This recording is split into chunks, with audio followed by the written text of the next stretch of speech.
2-3 দিনের ছুটিতে ভাবছেন কোথায় যাবেন?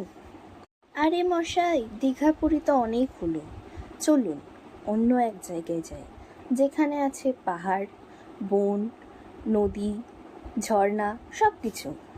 কি ভাবছেন তো? এ আবার কোন জায়গা? চিন্তা করবেন না, আজকে সেই জায়গার সন্ধান দেওয়ার জন্যই এই ভিডিওটা। আছে ঝর্ণা, নদী, বন, বন্য প্রাণী এবং লেকে বোটিং করারও সুযোগ। ভাবছেন এই জায়গাটা কোথায়? আচ্ছা তাহলে বলেই দিই, এটি হলো ঘাটশিলা। আজ আপনাদের বলবো 2 রাত্রি 3 দিনের ছুটিতে আপনারা কিভাবে ঘাটশিলা এবং টাটানগর ঘুরবেন, কোথায় থাকবেন, কোথায় খাবেন এবং কিভাবে আপনারা প্ল্যানটা বানাবেন। তাহলে সম্পূর্ণ ভিডিওটি দেখুন। ঘাটশিলা যাওয়ার জন্য এই 4টি ট্রেন আছে: বারবিল জনশতাব্দী এক্সপ্রেস, কান্টাবাজি ইস্পাত এক্সপ্রেস, তিতলাগড় ইস্পাত এক্সপ্রেস এবং ঘাটশিলা মেমু এক্সপ্রেস। তবে আমরা কান্টাবাজি ইস্পাত এক্সপ্রেসই গেছিলাম। ঘাটশিলাতে নেমে আপনারা গাড়ি বা অটোতে সাইট সিন করতে পারেন। তবে আমরা যে হোটেলে ছিলাম সেই হোটেলই আমাদের গাড়ির ব্যবস্থা করে দিয়েছিল। আমরা ছিলাম হোটেল বিভূতি ইনে। হোটেলটি খুবই সুন্দর এবং পরিষ্কার পরিচ্ছন্ন। হোটেলের নাম এবং গাড়ির নাম্বার আমি নিচে দিয়ে দিলাম। এবার আপনাদের বলি আপনারা 2 রাত 3 দিনে কীভাবে ঘাটশিলা ঘুরবেন। আমরা প্রথম দিন ঘাটশিলা সাইট সিন করেছিলাম, দ্বিতীয় দিন গেছিলাম টাটানগর এবং তৃতীয় দিন আবার ঘাটশিলা সাইট সিন করে ট্রেনে বাড়ি ফিরেছিলাম। প্রথম দিন প্রথমে আমরা যাই ধারাগিরি ওয়াটারফলসে। এই ওয়াটারফলসে যাওয়ার জন্য কিছুটা উঁচু নিচু এবং পাথরের রাস্তা আছে। ওখানকার লোকাল লোকজনকে বললেই ওরা 50 টাকার বিনিময়ে আপনাদেরকে ধারাগিরি ওয়াটারফলস দেখিয়ে আনবে। অনেকটা উঁচু নিচু পথ চলার পর আমরা পৌঁছই ধারাগিরি ওয়াটারফলসে। ধারাগিরি ওয়াটারফলস থেকে আমরা যাই বুরুডি লেকে। লেকটি প্রাকৃতিক সৌন্দর্যের মাঝখানে অবস্থিত এবং খুবই সুন্দর একটি লেক। লেকের পাশেই অনেক খাবারের দোকান আছে, সেখানেই আমরা লাঞ্চ করি। লাঞ্চে ছিল স্পেশাল দেশি মুরগি, দাম মাত্র 250 টাকা।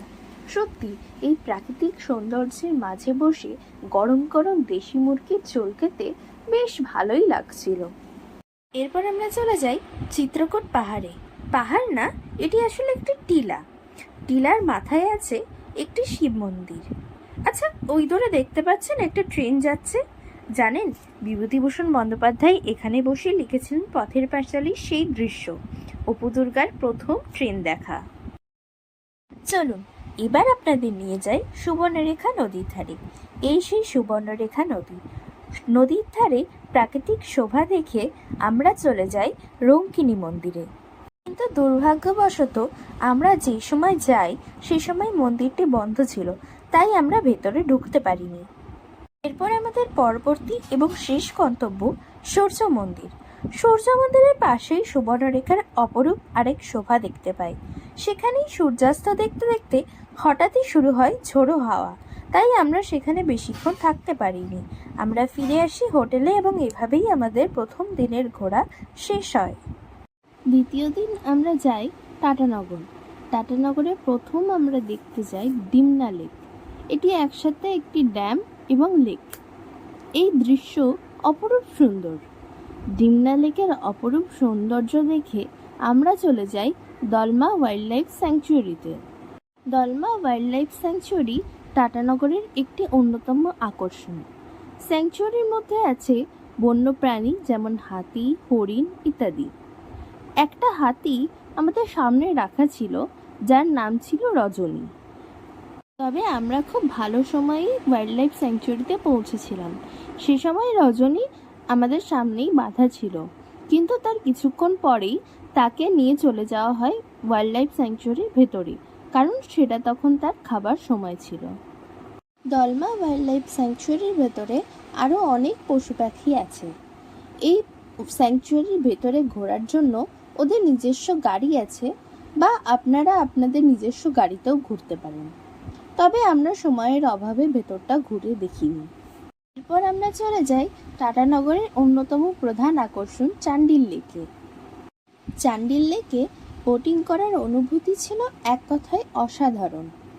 এখানে বোটিং করার জন্য জনপ্রতি 150 টাকা নেওয়া হয়। আমরা 6 জন ছিলাম, তাই আমাদের 900 টাকা লাগে। ওখানে 6 জন এবং 4 জনের জন্য আলাদা আলাদা বোট আছে। জনপ্রতি 150 টাকার বিনিময়ে ওরা 5 থেকে 10 মিনিটের জন্য বোটিং করায়। সত্যি এই অভিজ্ঞতা ভোলার নয়। চান্ডিল লেকে বোটিং করে আমরা সেখানেই লাঞ্চ সেরে নিই।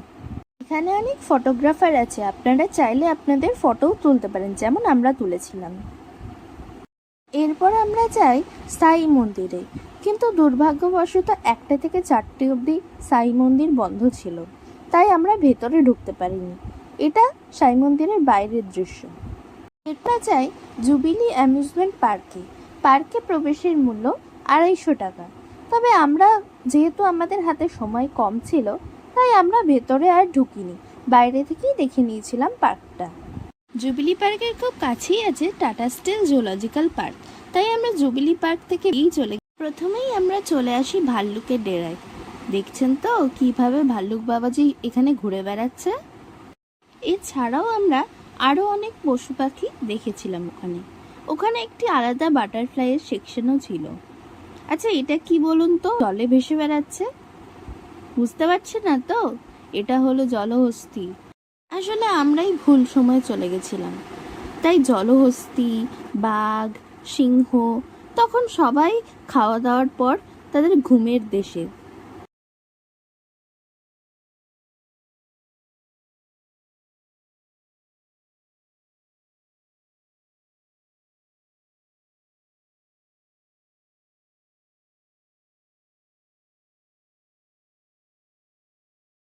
এরপর আমাদের সেদিনের শেষ গন্তব্য ছিল বৈষ্ণোদেবী মন্দির। বৈষ্ণোদেবী মন্দির দেখে সেদিন আমরা আবারও হোটেলে ফিরে গেছিলাম। পরের দিন অর্থাৎ শেষ দিন আমরা ঘাটশিলার বাকি সাইট সিইং করে ট্রেনে চড়ে বাড়ি ফিরেছিলাম। পরদিন আমরা যাই গালুডি ড্যামে। এটি সুবর্ণরেখা নদীর ওপর অবস্থিত একটি ড্যাম। গালুডি ড্যাম দেখে আমরা চলে যাই জাদুঘরের রঙ্কিনী মন্দিরে।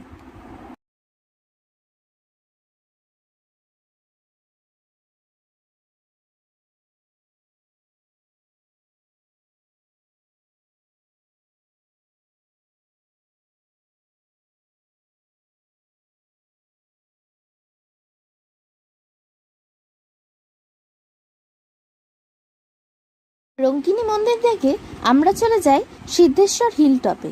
এখানে পাহাড়ের মাথায় একটি প্রাচীন শিব মন্দির আছে।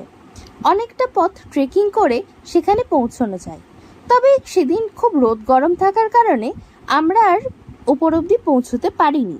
সিদ্ধেশ্বর হিলটপ থেকে আমরা চলে যাই রাতমোহনা। রাতমোহনা অর্থাৎ সুবর্ণরেখা নদীর এক অপরূপ দৃশ্য। তার পাশেই আছে একটি ছোট্ট ঝর্ণা। এরপর আমরা চলে যাই বিভূতিভূষণের বসতবাটি গৌরীকুঞ্জে। তার প্রথমা স্ত্রী গৌরীদেবীর নামেই এই বসতবাটির নাম রাখেন গৌরীকুঞ্জ। কর্মজীবনের শেষ সময় তিনি এই ঘাটশিলাতেই কাটিয়েছিলেন। এখানেই তিনি সৃষ্টি করেন পথের পাঁচালী, আরণ্যকের মতো উপন্যাস এবং ছোট গল্প। এখন তার বসতবাটিটি একটি মিউজিয়াম, যেখানে তার ব্যবহৃত পোশাক এবং তার বিভিন্ন সময়ের ছবি এবং কিছু পাণ্ডুলিপিও রাখা আছে।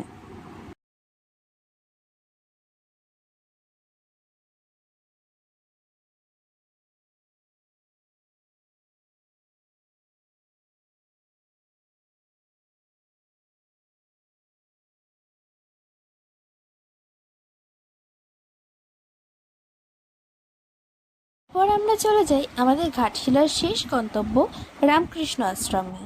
সেখানে স্নিগ্ধ পরিবেশে কিছুক্ষণ বসে থাকার পর আমরা স্টেশনে ফিরে আসি। ভিডিওটি ভালো লাগলে লাইক, শেয়ার এবং সাবস্ক্রাইব করবেন, এবং আরও কিছু ইনফরমেশন জানার জন্য আপনারা কমেন্ট করতে পারেন।